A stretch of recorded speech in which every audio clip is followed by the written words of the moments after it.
بسم الله الرحمن الرحيم. اللهم صل وسلم وبارك على سيدنا محمد وعلى آله وصحبه وسلم. مكملين مع بعض دورة الكتكوت الأبيض. النهاردة اليوم ال11 من عمر الكتكوت الأبيض. النهاردة يا جماعة معاد جرعة الكوكسيديا والكوليستيريديا. الجرعة دي مهمة جدا، أنا بأكد عليها. بلاش نقول إن احنا بنربي من غير أدوية فاحنا مش هننزل أدوية. الجرعة دي يا جماعة مهمة، هتفرق معنا جدا في الوزن، لان البكتيريا دي بتسرق الوزن من غير احنا ما نحس. فالافضل ان احنا ننزل الجرعه دي سواء اذا كان حصل عندنا اسهالات الكوليستيريديا والكوكسيديا او ما حصلش.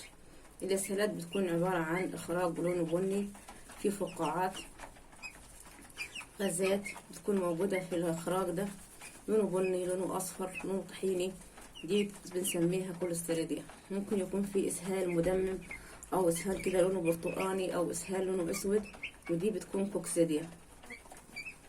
انا بنزل الجرعه، انا ما عنديش اي كوكسيديا ولا كوليستيريديا ولا حاجه الحمد لله، بس انا بنزل الجرعه دي وقايه. في بعض الناس بيحصل عندها عطسه في الفراخ، ما بتبقاش عارفه، فبتسال اعالج ايه، اعالج الكوكسيديا والكوليستيريديا ولا اعالج البرد ولا ايه؟ بصراحه ما ينفعش اي حاجه من الاتنين تتاخر، لازم نعالج الاتنين. لان لو احنا عالجنا البرد واجلنا الكوكسيديا والكوليستيريديا هيأخر معانا وزن الكتكوت. ده غير ان لو كان في اسهالات فعلا وفي كوكسيديا فعلا وكوليستيريديا، ده طبعا هيكون خطر جدا على الكتكوت وممكن يحصل عندنا نافع. كمان البرد ما ينفعش ان احنا نأجل علاج البرد، لانه ممكن يتطور يبقى مايكوبلازما، وده طبعا هيبقى علاجه صعب وهياخد مننا وقت كتير. طب اعمل ايه؟ اول حاجه انا عايزاكم نصيحه مني، الناس اللي بتربي الفراخ البيضه دي بالذات، الفراخ البيضه عايزه حد يكون كده عينيه في وسط راسه، حد يكون متابع الفرخ على طول باستمرار. يعني ما استناش لما الفرخ يعطس او نسمع صوت العطسه او صوت الخنفره في صدر الكتكوت. يعني لما نكون احنا واخدين كده ومخلين بالنا من كتاكيت وملاحظينها، اول ما هنلاقي كتكوت واحد في وسط الكتاكيت بينفض براسه، اعرف ان الكتاكيت كده داخله على دور برد. في الوقت ده انت لو لحقت ونزلت الادويه هتلحق ان انت تعالج الفرخ بدري قبل ما الحاله تتاخر عنده. والعلاج كمان مش هياخد مننا وقت كتير ومش هيكلفنا كتير، لانه هيكون سهل، ممكن في خلال ساعتين او 3 الفراخ تخف. هتوفر في الوقت وهتوفر كمان في الفلوس. ده غير كمان انك مش هتعمل ضغط على الكتكوت بالمضادات الحيوية الكتير اللي احنا هننزلها، وخصوصا ان احنا في الحر ومش بنقدر ننزل المضاد الحيوي ده غير بالليل بس. طب اعمل ايه لو حصل عندي برد؟ انا امبارح اخدت بالي ان في كتكوت كده نفض براسه زي ما قلت لكم، دماغه عرفت ان في برد. فانا امبارح اول حاجه عملتها ان انا نزلت كده من الساعه 6 لحد الساعه 10 بالليل سقوت مضاد حيوي تنفسي. ده النهارده اليوم ال11. طب ايه المضاد الحيوي المناسب في العمر؟ كل يا جماعه عمر وليه مضاد حيوي مناسب، ما ينفعش ننزل المضاد الحيوي اللي في العمر الصغير، ينفع ان احنا ننزله في العمر الكبير. يعني مثلا زي الدوكسي انا ممكن انزله في الوقت ده في الاسبوع الثاني او الاسبوع الثالث، انما ما ينفعش انزله في الاسبوع الرابع او الاسبوع الخامس لانه هينزل معايا المناعه. طيب حد ممكن يسالني يقول لي انا هعالج ايه في الاسبوع ده؟ هو يبقى احنا هنجيب الدوكسي افضل في الوقت ده وفي العمر ده، الدوكسي هيجيب معانا نتيجه. بس انا عشان انا اول حاجه الحاله مش متاخره عندي، انا بقول مجرد هو كتكوت كده عمل بدماغه، فانا نزلت علاج. انا كان موجود عندي التيلوزين، موجود عندي الاريثرومايسين، فانا نزلت جرام من التيلوزين وجرام من الاريثرو مع بعض السقوه.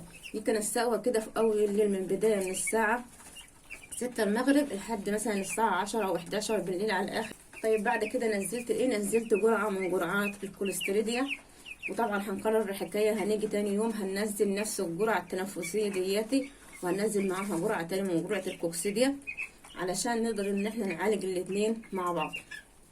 ده بالنسبه للعلاج المضاد الحيوي. بالنسبه للاعشاب احنا هننزل اعشاب وكل حاجه هتساعد معانا في علاج البرد، بس بلاش يا جماعه ان نعتمد على الاعشاب اعتماد كلي. يعني مش يجي حد يقول لي انا عندي برد وعصف في الكتكوت بس انا عايز علاج بالاعشاب، لا، الاعشاب وقايه، الاعشاب هتساعد معانا في العلاج، بس الافضل ان احنا ننزل مضاد حيوي مناسب للكتكوت في العمر اللي هو فيه، علشان نقدر نلحق الكتكوت حالة عنده ما تتأخرش وندخل في ميكوبلازما والعين تقفل وتحمر والسائل ينزل من الانف، وفي الوقت ده هيبقى العلاج صعب، اما حقن او اما انه هيكون فيه نافق كتير. فاحنا عايزين نلحق الموضوع، مش عايزين الموضوع يتطور معانا. فبلاش لما تحصل عندنا مشكله في الكتكوت نقول العلاج بالاعشاب. العلاج بالاعشاب مش هيجيب نتيجه لما يكون في حاجه موجوده، عدوى موجوده، لازم نقضي عليها بالمضاد الحيوي. انما ممكن ان احنا ننزل الاعشاب دي تساعد معانا، زي الواحد كده لما يكون واخد دور برضه يروح عند الدكتور بيكتب له مضادات حيويه وادويه، ويقول عليكم على السوايل نعناع ليمون، الحاجات دي اللي هتساعد معانا في علاج البرد. نفس الموضوع مع الكتكوت. انا نزلت ايه على العلف من امبارح، هقول لكم اهو يا جماعه. ده حوالي عن كيلو علف. اول حاجه هنزلها اللي هي هتساعد معايا في علاج البرد النعناع الناشف. طبعا انا ما عنديش النعناع اللي هو الناشف، عندي الاكياس اللي هي دي. فانا هضيف كيسين من الفتله دي على العلف، يعني بمقدار معلقه من النعناع الناشف على كيلو العلف. معاهم معلقه، نصف معلقه صغيره من الجنزبيل برضو على كيلو العلف. الجنزبيل برضو معروف ان هو من الاعشاب اللي بتساعد في علاج البرد. معاهم بقى نصف معلقه صغيره ملح ابيض ناعم. ولازم يا جماعه يكون ملح ناعم، يعني بلاش الملح الخشن، علشان الكتكوت لما هيلقط الحبه الخشنه دي هتعمل تقف في الحوصله وتعمل له مشكله. فايده الملح هنا ان هو هيدي طعم كده للعلف، طعم مالح، هيخلي الفرخ يشرب معانا ميه عشان نستفيد اكتر من الادويه اللي احنا هننزلها للكتكوت.